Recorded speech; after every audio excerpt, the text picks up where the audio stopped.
So the right foot, I actually like to teach to turn, because if a lot of people, if they don't turn, they tend to fall their weight in this way, and you want to come around more. You want your shoulders wider, because then you can create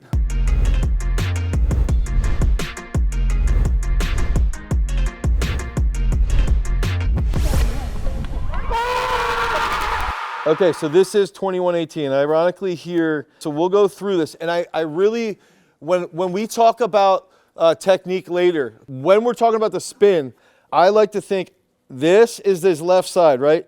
We want to go around the left. So we push the right side around the left, okay? Now, we have a lengthened right leg. Taman's falling a little bit. I like to look here at where that hip is. Ideally, he would have had more weight shifting over that left side. But go back to this. I'm getting distracted. I let it go.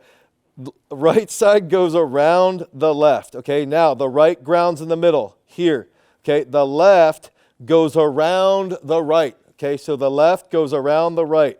Now he grounds that left position here, right?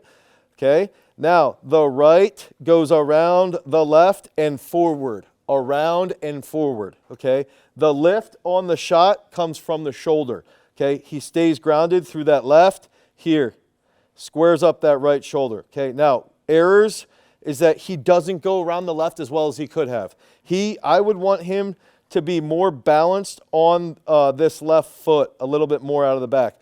And one easy way to see this is if you're filming from the back, if you look at your left foot and your left foot sort of slides, you're not balanced on it. If it doesn't slide as you pick up the right, that means you have more balance, okay? So we want to think, another consistent error is this right leg. A lot of high schoolers will have a knee sweep. Try to think, push wide, okay? If you push wide, that's going to help get around that left side, and that's going to improve that position with the right leg coming forward. I think Taman this year is going to throw pretty far, because this looks like trash compared to what he's throwing right now. Now, he's not in that good of shape, so tomorrow I don't know how far he'll throw, but. Okay, does anybody have any questions about, oh man, we got to watch that in full speed. I don't know if the sound will come out. Boom. And this meet, he had a bunch over 21. That's how you celebrate Yeah, they've been bombing, and they keeps bouncing out of the back. Yeah, okay. So if I X, so this is Jaime Perez, who I really wanted her to be here, because it's like, if you guys were around her, she's like a larger than life person, and when she throws, it's just like, it's incredible to watch her throw. But she's actually on the, it's called the Exatlon, which is like the Latin, it's like the Latin Survivor. She might get voted off the show tomorrow, actually. But she's doing that right now. Yeah. Oh, yeah, she's just yelling at everybody.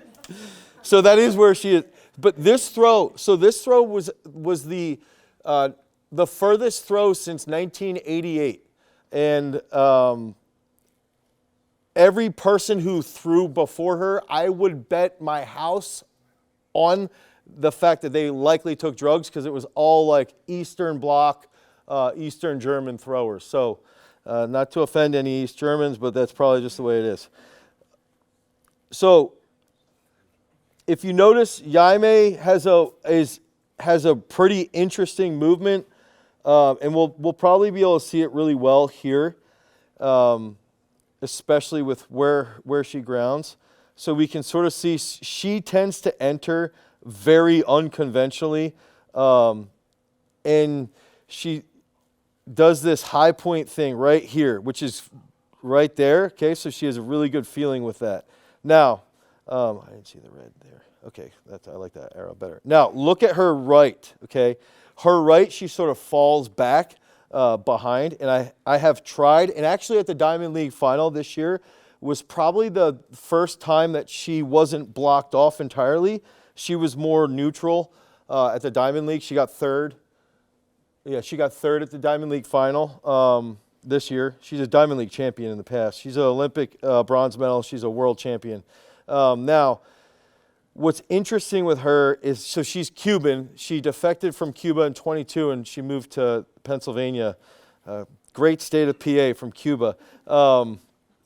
So these are, like, this technique for her, she told me that basically the Cuban coaches were just, they wanted her to take over 100 throws every single day. So they never really gave her technical cues or anything like that. They just wanted her to get strong and throw. So she does have a very unique technique. Now, with that being said, these cameras here, those are actually biomechanic analysis, and she has one of the fastest rates of acceleration between men and women. Okay, at this meet. And this is when Alekna broke the world record too. So you can just see how explosive and how fast she is. And I like to use Jaime as an example where the day before this, so we measured her vertical jump. She's got a vertical jump over 30 inches. She can broad jump over 9 feet. There you can see how fast she is. She can power snatch 100 kilos, which is 220. She can power clean over 300 pounds.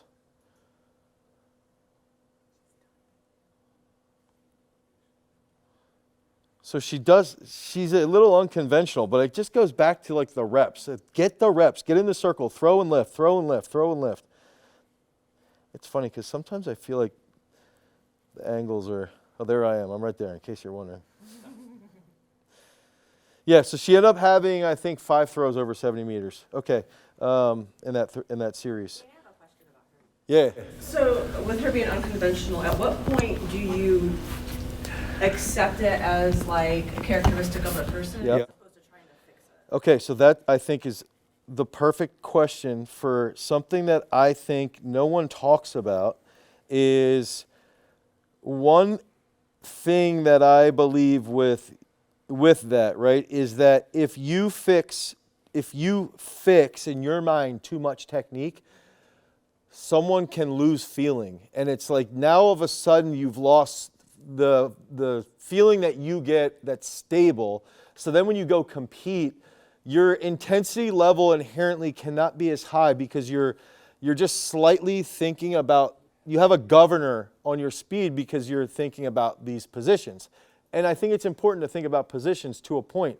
Now, in the case of Jaime, something that I had constantly been thinking about is this right leg, right? Is like, how do we fix this?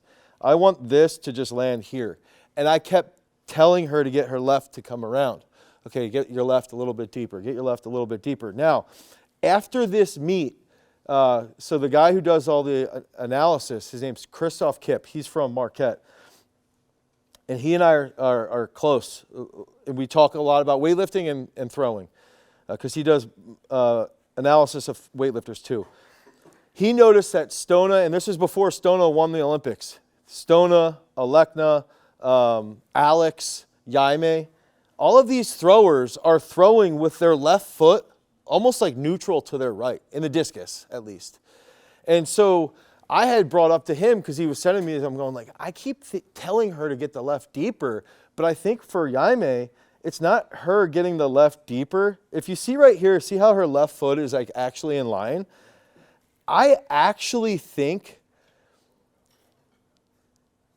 if her right foot comes down faster, she will enter double support at the front earlier. And as long as her left foot, I don't care if it's like neutral with it. The only reason now that I want her right to come down faster is because I want her to get to double support quicker because then I know she has a longer acceleration time. So to answer your question, I think it's like when they get too disjointed, and let's say you put a time frame of like 4 weeks on it, and it's like it's really far in, and then you go another 2 weeks, that's when I would be hesitant. I think the thing is with a high schooler though, you can change a lot. They don't have as many throws, so it's not as stable. But if you've got like I'll be honest. I think personally. So Sam Mattis I worked with him in 16, and then in 17 we did a lot. We changed a lot with his technique, and he threw like trash at the U.S. National Championships in 17. And I think we did too much, because the next year he responded. He won nationals that year in 18. But I think that year we did too much technical change, and it was like 2 or 3 months, and I kept thinking it was him, and he thought it was him. And now I'm looking back. We've been together now for almost 10 years, and now I'm looking back like we probably did too much in 1 year. I think it's like there's a timeline, and there's also like maybe you should only pick off 1 to 2 big things a year once they get to the elite level. But how long should, like, say you're trying to, that one thing, Yeah. what time frame would you put on that before you're like, all right, you're just not going to get this? 4 weeks. Okay. My only thing is, I would also be like, well, how often are they throwing? Is it every day? That doesn't mean I don't want you to get your write down earlier, Nadia. And the other thing is like, have you seen them do it and throw far with it in practice? Because if you have, you just got to keep going. That's like, I've seen you do it. You've seen you, and you've felt good when it's happened. Now, if you've never seen it happen, then I'd be like, oh, this is stupid. Because there's also a point of like keeping the kid in the sport. Like a lot of people are like anti-glide, and I would say I try and pressure people to spin. I do. But if the kid wants to glide and that's what's going to keep him in the sport, let him glide. Who cares? Like, dude, if you want to glide and you're okay with that, whatever. And this is the thing with this is like sometimes it's not fun to go through that. As a 15, 16-year-old kid, and you just want to throw farther and you're doing something that you don't want to do, you got to make concessions a little bit. But I would see how committed they are to the sport. That's the other thing. Is like if they say to you, I want to be a 60-footer. Well, then we got to hammer that technique. If they say, well, I just want to, I just want to do this for fun. Well, then you can be a little bit more relaxed. I think that's a good approach. Does anybody else have questions about Jaime? Just murders this finish. Oh, this is a great throw from Alex. This at the time was the Oceania record. He reset this. It's the 11th furthest throw in the history of the world. And it's something he's got over Matt Denny from Australia, that he has the Oceania record. Because then he has thrown farther than this since.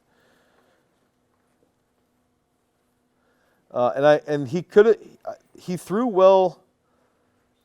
This was another one. So he threw 69 this year before he threw 71. And he's somebody, and if you look here, his similarities to Jaime with the, you see with that high point. So if we use that, the cue, if bring the right around the left, right? The right goes around the left, then the right goes down. You get a high point. Now the left goes around the right. And if you notice where Alex's left foot is, the big key with the discus is that when that left foot grounds, how deep is the discus behind you? And that's the thing that Stona and Alekna do so well, is they catch so deep, deeper than 180. So that's where that left foot coming down very quick can pay off. And then with Alex, that right comes forward. If you see here, like right here, the discus is in his hand and he's almost releasing. He's just coming off the ground, and he comes forward on it. And you see that arrow right there, his right foot, just everything comes forward.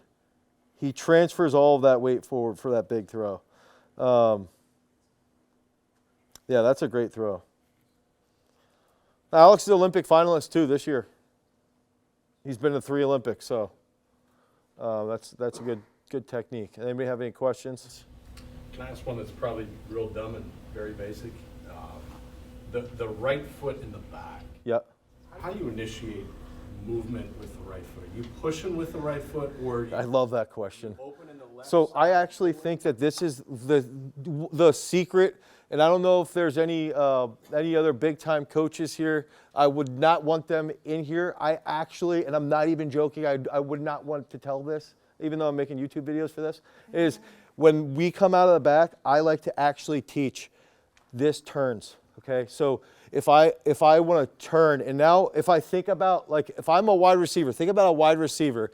They're getting on the line. They're here, and I'm getting set. And then some of them might have a false step where they set up a route. So they're running a specific tree. And the thing that we don't think about when we watch football, those guys are running very precise routes. Okay, so they have a plan of where they're going, but they set here.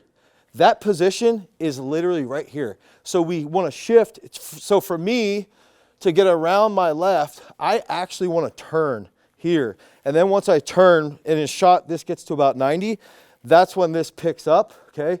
So we want to think push, plantar flex here. So you'll see a plantar flexion, and then you'll see a little bit of the knee extension and the hip extension too, but it's mainly plantar flexion, and it's a balance between your left arm leading you and from the right foot. So the right foot, I actually like to teach to turn, because if I do like if I don't turn, it doesn't always happen, but a lot of people, if they don't turn, they tend to fall their weight in this way, and you want to come around more. You want your shoulders wider, because then you can create more angular momentum from the side. So I really like to think about turning that. It's really hard to think about, and it's really hard to teach. I like to, in using an analysis, it would be like, actually, yeah, because Alex does it really well. So see how Alex, like, his knee comes through there? Now, maybe a little more here. He could have turned the heel a little more, but like, he does a really good job with it. This is a big one with Taman right now. Like, that's like one of the biggest cues that we're hammering. All fall we talked about that. What do we talk about? Yeah. And it's like, it's turn, and then you're in position. I'm pushing here, and then as I push here, my weight is loaded, and now it shifts like the direction. My left arm initiates quite a bit as well, more so than people realize. But then now I like to say that it's like now your right leg is almost like a rudder. It's like the director. It's like your right leg goes wide and it cuts. Seems like it could almost help to get the weight more over the left. Yeah. Mm-hmm. Yeah. So if I load, so when we go downstairs, it's going to be load, push over, out of the back. Which is also why sometimes if you can control a slide or the step, but I think just thinking load, turn, push, and stay. And if we can think the back of the circle is a mirror of the front, okay? This position is just like this position. And it's like, okay, how can I get if I can be in double support longer in the back, it's called, technically, I don't like the term flight phase, but the flight phase, the shorter the flight phase in the best throwers in the world, the longer they have at the front, and the longer they have at the front in the double support position, the further they throw. So the right foot question is that's really important. The hard part is, like, I don't know how, I'm not sold on how important that is with beginners. I'm not sure on how important that is yet. I don't know. Actually, maybe I do know, because my son, and we have a 7th grade girl who's very good, and she does a really good job with that right foot, and maybe it's something I should be teaching more frequently to younger throwers, now that I think about that.